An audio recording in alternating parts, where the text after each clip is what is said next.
Un retour, celui du président de la République à Nouakchott venant de Bamako. C'était tout à l'heure, en début de soirée.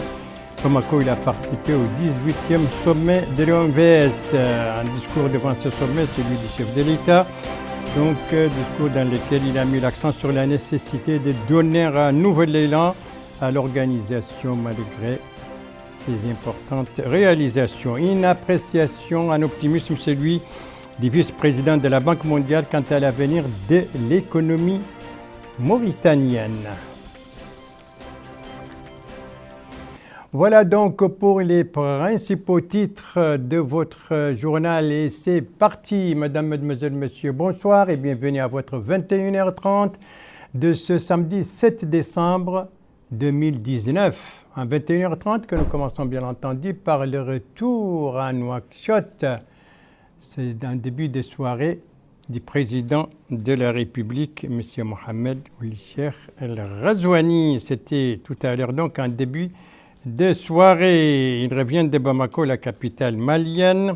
À l'accueil à l'aéroport international de Moutounsi, il y avait le Premier ministre, Ismaïl Boudé-Cheikh Sidiya, le ministre secrétaire général de la présidence de la République, la ministre conseillère à la présidence de la République, des membres du gouvernement, les chefs d'état-major particuliers du chef de l'État, la directrice adjointe du cabinet du président de la République, le wali de Nouakchott-Ouest et la vice-présidente du conseil régional de Nouakchott.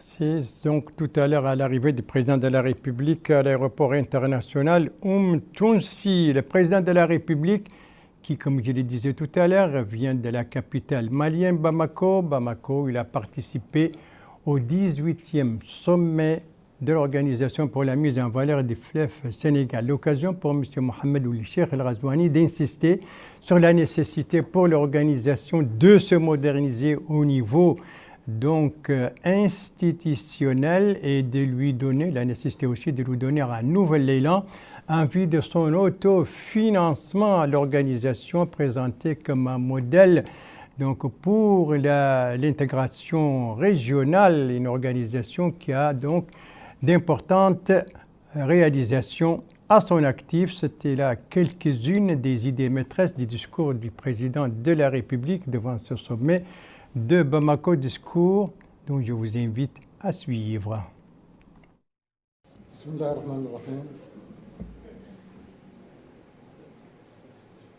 Excellence, Monsieur Macky Sall, président de la République du Sénégal, président en exercice de la conférence des chefs d'État et de gouvernement de l'OMVS,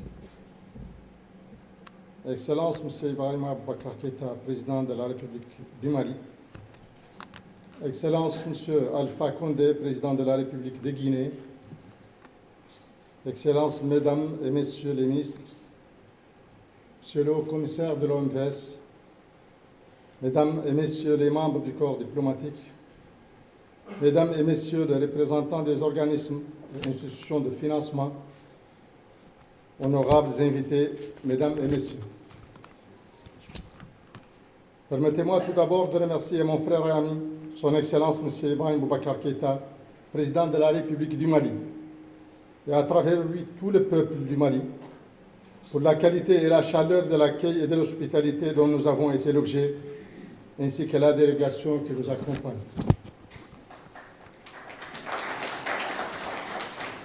Je profite de cette occasion pour rendre hommage solennellement à toutes les Maliennes et à tous les Maliens qui courageusement livrent au quotidien un combat sans merci en vue de restaurer la sécurité dans leur pays et d'y assurer cohésion sociale et développement économique.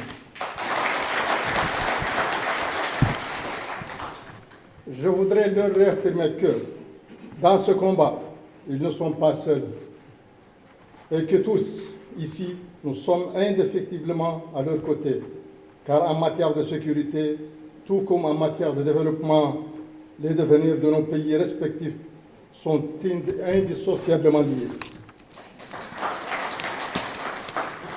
Excellences, Mesdames, Messieurs, l'histoire de notre organisation est celle d'une exemplaire gestion concertée et solidaire du bassin versant du fleuve Sénégal. Né de notre volonté commune d'atténuer la vulnérabilité des conditions de vie des populations par la mise en valeur des ressources hydriques et énergétiques. Commune en vue d'assurer notre sécurité alimentaire, de réduire notre dépendance énergétique et de lutter contre la pauvreté, l'OMVS possède déjà en son actif de grandes réalisations et met aujourd'hui en œuvre un ensemble de programmes et de projets à la fois structurants et valeureux et vecteurs de développement et d'intégration solidaire. Cependant, il est nécessaire aujourd'hui, comme l'expriment clairement les orientations ici de la 17e session de conférence des chefs d'État qui s'est tenue le 17 mai 2017 à Conakry, de lui donner une impulsion nouvelle et surtout de travailler afin de concevoir et de mettre en place des mécanismes efficaces pour son autofinancement en vue d'alléger le soutien financier apporté par les États. En effet, la mise en œuvre des importants programmes et projets actuellement en cours nécessitera davantage de soutien financier de la part des États membres, lesquels contribuent déjà fortement à la prise en charge du budget de fonctionnement de l'organisation.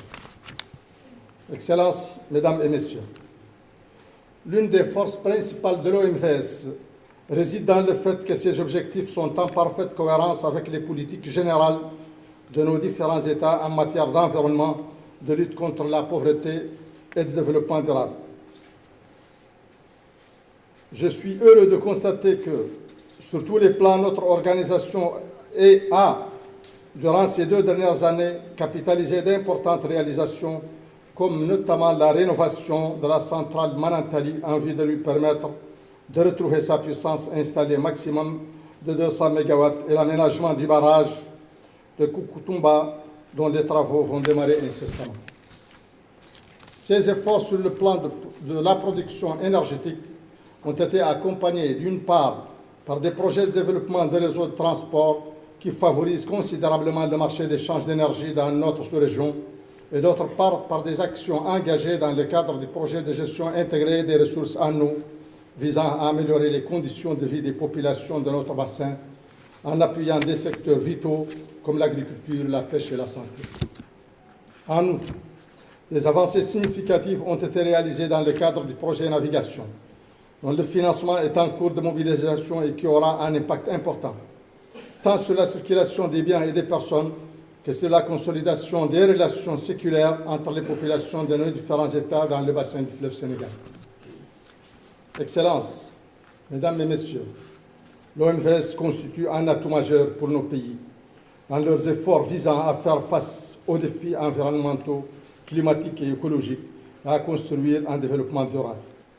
Nous devons donc de veiller à la développer, à la moderniser institutionnellement et à l'adapter en permanence aux exigences de développement de nos différents États.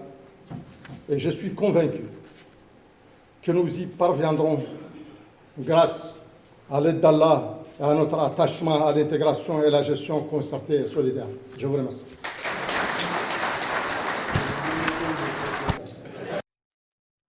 Le président de la République, son discours aujourd'hui à Bamako devant ses pairs maliens, guinéens et sénégalais réunis dans le cadre du 18e sommet de l'Organisation pour la mise en valeur du fleuve Sénégal, c'était aujourd'hui. L'ouverture a été marquée également par d'autres interventions, notamment celle du président en exercice sortant, le Malien Ibrahim Boubacar Keïta, et celle du président en exercice entrant, le Sénégalais Macky Sall. Évidemment, les chefs d'État ont tenu un sommet, une réunion à huis clos. Retour sur cette journée de Bamako et sur ce sommet avec notre envoyé spécial Mohamed Sidi Abeid, dont le compte-rendu est revu en français par Rabia Hadida.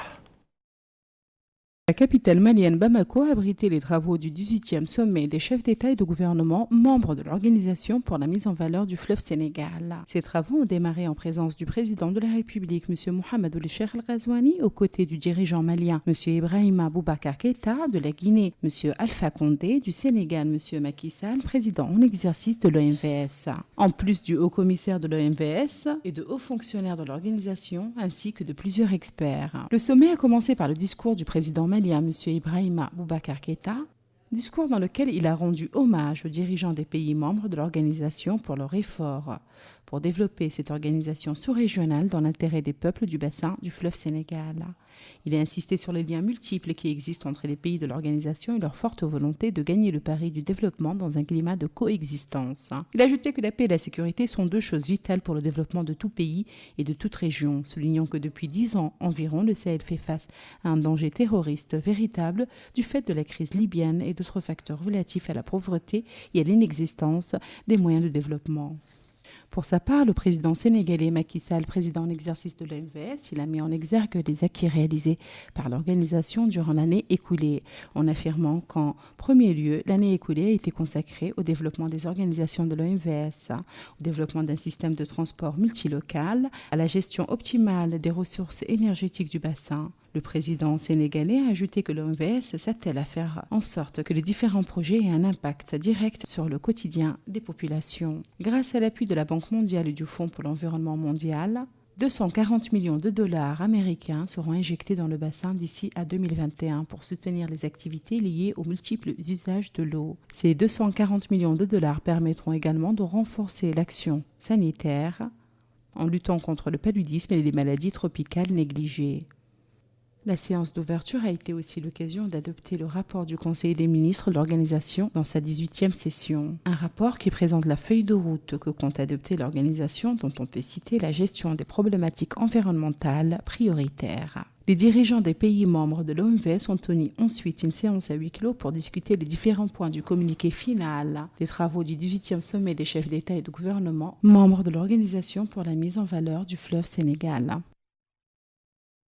Voilà donc pour ce compte rendu de notre envoyé spécial, revu en français par Rabia Dida. Un sommet donc d'une journée, à l'issue duquel, bien entendu, le président de la République a aussitôt pris le chemin de retour. On va voir les images maintenant de son départ de l'aéroport de Bamako. Les voilà déjà, les drapeaux. Le chef de l'État accompagné du Premier ministre malien qui était là pour le saluer à son départ cet après-midi de la capitale malienne à l'issue du 18e sommet de l'Organisation pour la mise en valeur du fleuve Sénégal qui regroupe outre la Mauritanie, le Mali, le Sénégal et la Guinée-Conakry. Les chefs de l'État qui passent ici en revue les unités des forces armées et de sécurité maliennes venues rendre les honneurs et ici ils saluent la communauté mauritanienne, les représentants de la communauté. Ici, ça c'est la délégation malienne, mais ici, ce sera le représentant de la communauté malienne, la communauté mauritanienne vivant dans ce pays frère. Ça, c'était cet après-midi, au départ du chef de l'État, donc pour Nouakchott venant de Bamako. Je profite de ces images pour vous rappeler la délégation qui a accompagné le chef de l'État au cours de ce voyage bamakois. Eh bien, le chef de l'État était accompagné par une délégation comprenant les ministres du pétrole, de l'énergie et des mines, les directeurs des cabinets du président de la République, les chargés d'affaires de l'ambassade de Mauritanie à Bamako, ainsi que 4 chargés de mission et un conseiller à la présidence de la République, et bien entendu le directeur général du protocole d'État. Je rappelle que le président de la République avait reçu au cours de la semaine le vice-président de la Banque mondiale, donc chargé de la zone Afrique, qui se trouvait en visite ici en Mauritanie. À l'issue de cette visite, le représentant de la Banque mondiale a fait une déclaration dans laquelle il s'est déclaré optimiste quant à l'avenir de l'économie mauritanienne et il est revenu sur l'audience que lui a accordée les chefs de l'État et les sujets qui ont été évoqués à cette occasion. Abdelrahman Hamad. البنك الدولي هي مؤسسة هدفها الرئيسي هو محاربة الفقر. La Banque mondiale est une institution dont l'objectif principal est de lutter contre la pauvreté. Au cours de ma réunion avec Son Excellence, Monsieur le Président de la République, nous avons parlé des projets réalisés par le gouvernement mauritanien pour lutter contre la pauvreté et renforcer la justice sociale en Mauritanie. Nous avons parlé de différents projets dans le domaine de la santé, de l'enseignement, de l'hydraulique et de l'assainissement. Nous avons également examiné comment offrir de nouvelles opportunités d'emploi, surtout pour les jeunes. Un autre sujet important que nous l'avons évoqué, l'autonomisation de la femme, qui est un objectif fondamental pour booster la croissance économique.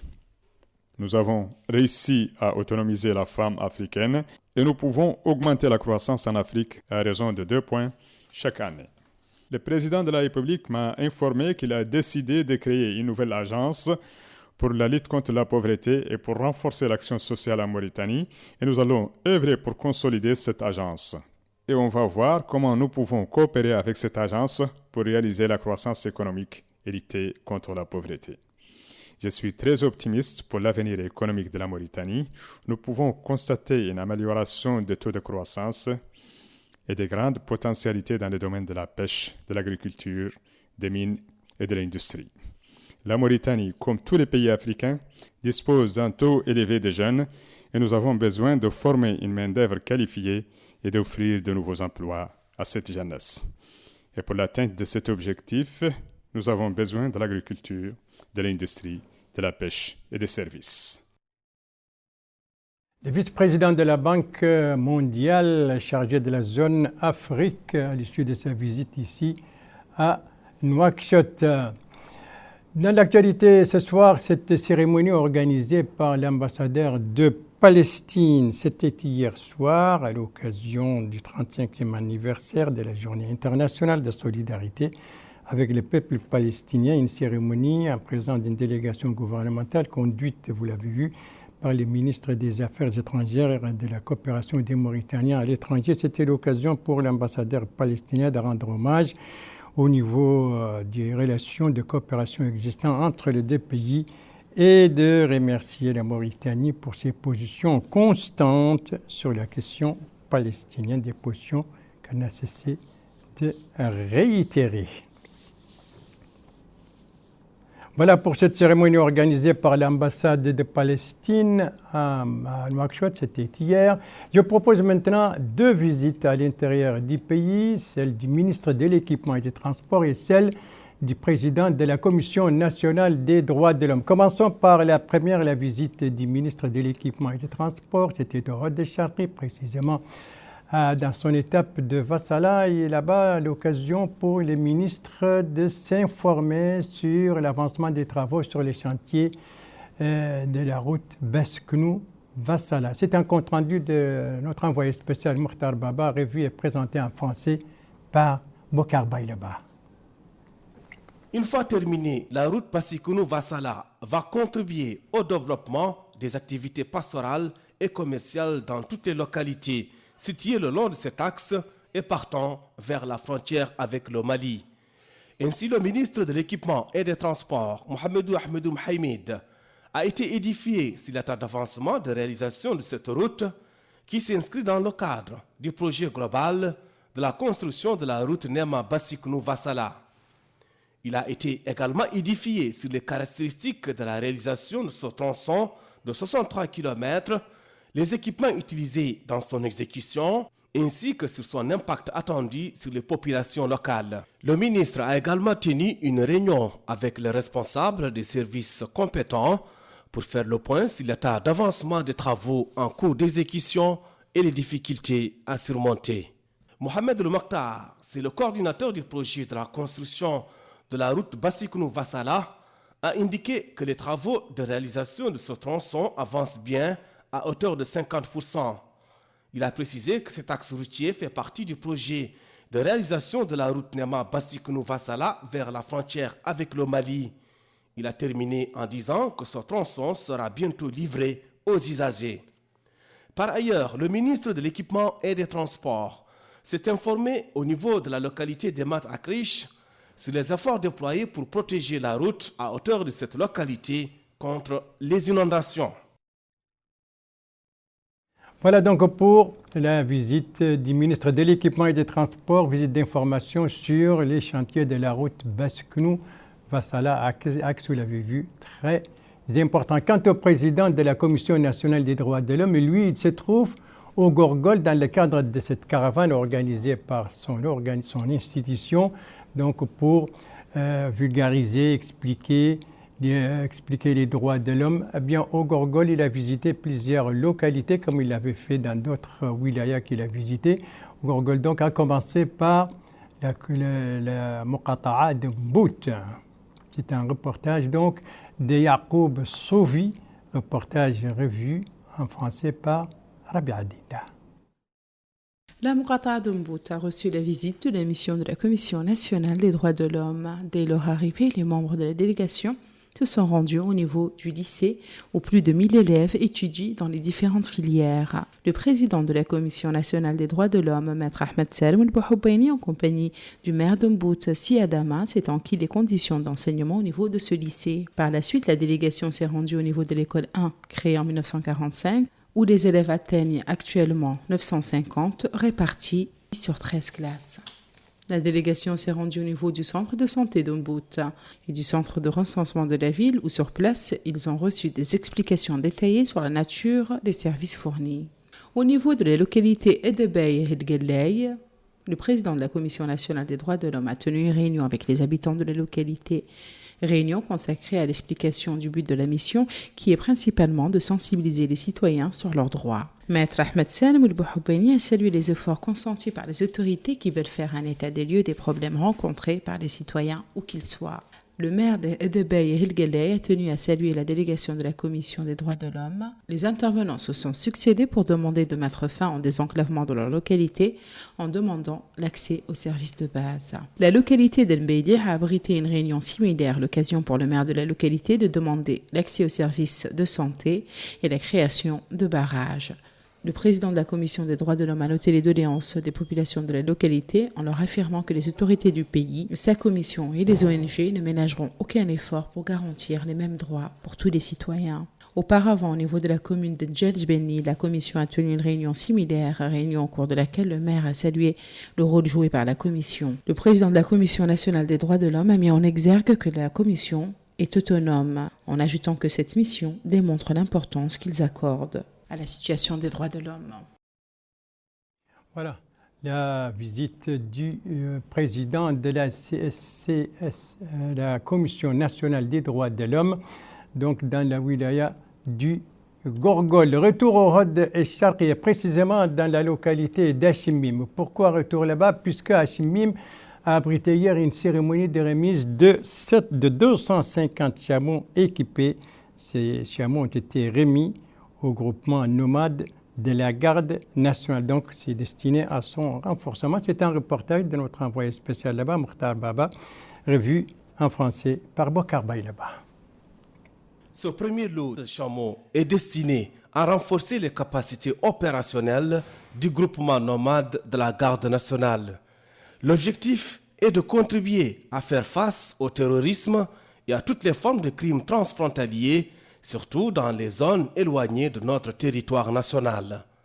Il importe de souligner que le groupement nomade, par sa souplesse, sa mobilité et ses moyens adaptés, est appelé à jouer un rôle prépondérant dans la sécurisation des zones aussi éloignées que difficiles d'accès, dans ces zones où il a de tout temps incarné la présence de l'État par son apport combien indispensable à la vie des personnes et du cheptel. Ces actions de soutien à la santé humaine, animale, à l'éducation, à la protection de l'environnement ont inspiré la confiance de ces populations nomades qui attendaient impatiemment cette montée en puissance du groupement nomade. La réception de ces premiers lots m'offre enfin l'occasion de rendre un hommage aux efforts de son Excellence, Monsieur l'Ambassadeur, qui, par son engagement personnel et sa détermination, a donné un nouveau souffle à ce projet. Je tiens aussi à remercier les experts de la délégation de l'Union européenne en Nouakchott et ceux de Témis dont la compétence et la disponibilité ont permis d'atteindre les résultats escomptés. Cette remise constitue la concrétisation du partenariat entre la Mauritanie et l'Union européenne, axé sur la sécurité et le développement. Les objectifs de ce programme sont triples. Premièrement, consolider la sécurité dans les zones éloignées de la capitale. Deuxièmement, renforcer la présence dans l'État dans les secteurs difficiles d'accès. Et enfin, développer les liens que les populations de ces secteurs entretiennent avec les autorités. De son côté, le maire de la commune d'Achmim a hautement apprécié l'action des méharistes et leur apport pour la sécurité et le développement des populations de cette zone. En somme, ce premier lot de chameaux servira à renforcer les possibilités d'engagement du groupement nomade pour faire face à toutes les formes de menaces sur la sécurité des populations locales. Voilà donc un nouveau lot de chameaux, en tous 250 chameaux équipés pour le groupement nomade de la garde nationale. Ce lot a été remis donc hier dans la localité d'Achmim et entre dans le cadre de ce programme conjoint Mauritanie-Union européenne dénommé Sécurité et Développement. Renforcement donc de l'action de ce groupement pour surveiller encore davantage et mieux encore les frontières du pays, autant le font aussi les gardes-côtes mauritaniennes pour nos eaux territoriales. Dernière action de ces gardes-côtes, c'est l'arrestation de dizaines de migrants clandestins au large de Nouemrar. C'est un reportage de notre correspondant permanent là-bas, Alvara Cheibani, revu en français par Rabia Adida. Voici les migrants interceptés par les gardes-côtes mauritaniens sur les côtes de Nouemrar relevant de la Mouradha de Chami. Ils sont au nombre de 192, parmi eux des jeunes enfants et des femmes. Durant 6 jours, ils étaient en mer, ils ont quitté la Gambie en direction de l'Espagne pour un voyage périlleux. Je paye 600 000 pour aller à l'Espagne. 600 000 francs CFA. Oui, en Espagne. Oui. Dans les 5 jours, nous sommes très fatigués, mais maintenant, je remercie tous les gardes-corps mauritaniens. Ils ont bien aidé aujourd'hui ici. Ils ont donné un mange bien, on va avoir de l'eau bien. Tout ça ici, je remercie tous les gens ici, les gardes-corps mauritaniens. Okay.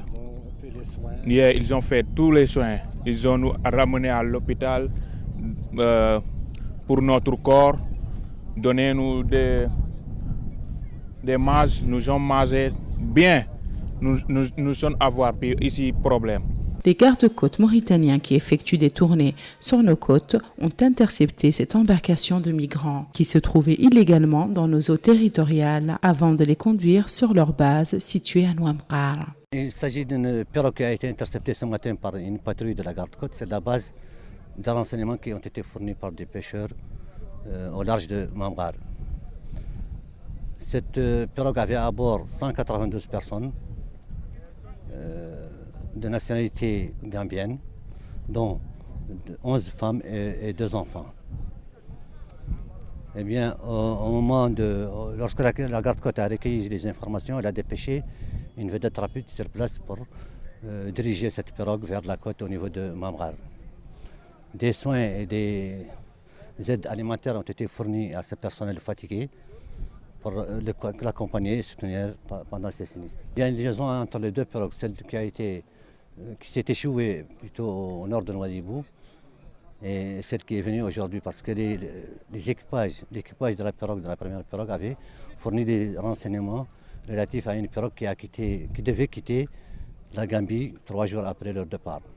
Et ça se confirme aujourd'hui par l'arrestation de cette pirogue. Les premiers soins ont été prodigués et de la nourriture leur a été fournie. Le chef d'arrondissement de Nouemrar nous a confié que les autorités administratives ont mobilisé tous les moyens pour garantir à ces migrants les conditions nécessaires à leur prise en charge. Médecins, nourriture, couverture leur ont été fournis. Une fois encore, nos forces armées de sécurité ont démontré leur opérationnalité pour garantir la sécurité du territoire mauritanien. Voilà pour ces migrants clandestins donc arrêtés hier. Au large de Nouemrar, ils sont au nombre de 192. Ils proviennent donc de Banjul, de la Gambie, pour rejoindre l'Europe. Et c'est une arrestation qui intervient 2 jours seulement après le naufrage d'une autre embarcation, un naufrage qui a fait 62 morts et 85 rescapés. Retour à Nouakchott pour parler de cette journée de sensibilisation organisée par l'Association pour la promotion de la qualité. C'était aujourd'hui, lieu de la cérémonie, c'était la Chambre de commerce, de l'industrie et d'agriculture de Mauritanie. Alors, que vise cette journée, Abdelrahman Hamad? Journée de sensibilisation a pour objectif la diffusion de la culture des qualités, l'enracinement des concepts de qualité, la promotion de la gestion des qualités, l'échange des expériences et des idées, ou encore la fourniture des compétences nationales. Dans ce contexte, le directeur général de spécification et de la promotion de la qualité au ministère de l'économie et de l'industrie, M. Mohamed Ould-Athman, a expliqué que cette activité s'inscrit dans le cadre de la politique nationale visant à créer une atmosphère propice à l'introduction de systèmes de qualité dans les institutions, soulignant l'importance d'adopter des systèmes de qualité dans divers domaines de développement. Les participants à cette journée de sensibilisation sur la qualité ont suivi des exposés portant sur les principaux objectifs de l'Association pour l'amélioration de la qualité en Mauritanie et ses doléances relatives à la création d'une direction chargée de ce secteur et à la création d'un centre de documentation et de promotion de la qualité. Voilà pour cette journée sur la promotion de la qualité. Autre journée, mais cette fois scientifique. Et c'est une journée qui est organisée par l'Association des techniciens biologistes donc de Mauritanie, en collaboration avec le ministère de la Santé. Lieu de cette cérémonie, c'était l'École supérieure des sciences de santé. Alors, l'objectif de cette journée et les participants avec Bokar Baïleba. Cette journée scientifique a regroupé plusieurs techniciens biologistes. L'objectif est de sensibiliser sur le rôle éminemment important dans les laboratoires des hôpitaux et autres structures sanitaires. Ainsi, un technicien biologiste joue un rôle clé dans un laboratoire. C'est lui qui est chargé de réaliser les analyses biologiques et le contrôle des produits. D'ailleurs, le directeur de la santé, Sidi Ould Zahaf, a indiqué que les efforts du département de la santé consistent à dynamiser le secteur en l'inscrivant sur le registre de l'efficience. Il a rappelé que les réformes engagées dans le secteur permettront d'obtenir des résultats probants. La rencontre a également permis aux participants d'être édifiés à travers des exposés sur les analyses qualitatives et quantitatives des globules rouges, entre autres. Ensemble, les techniciens biologistes travaillent surtout pour la biologie médicale, l'industrie agroalimentaire, pharmaceutique et la recherche liée à ces domaines industriels et scientifiques. Merci de suivre les JTF de Mauritanie à la suite du journal avec les activités des ONG, à commencer par celle de SOS Esclaves, une ONG dont le bureau exécutif a organisé une conférence de presse à l'occasion de la journée mondiale d'éradication de l'esclavage. L'occasion pour les intervenants de parler des derniers développements en Mauritanie en relation avec les domaines d'activité de SOS Esclaves. C'était l'occasion aussi de poser plusieurs doléances de l'organisation.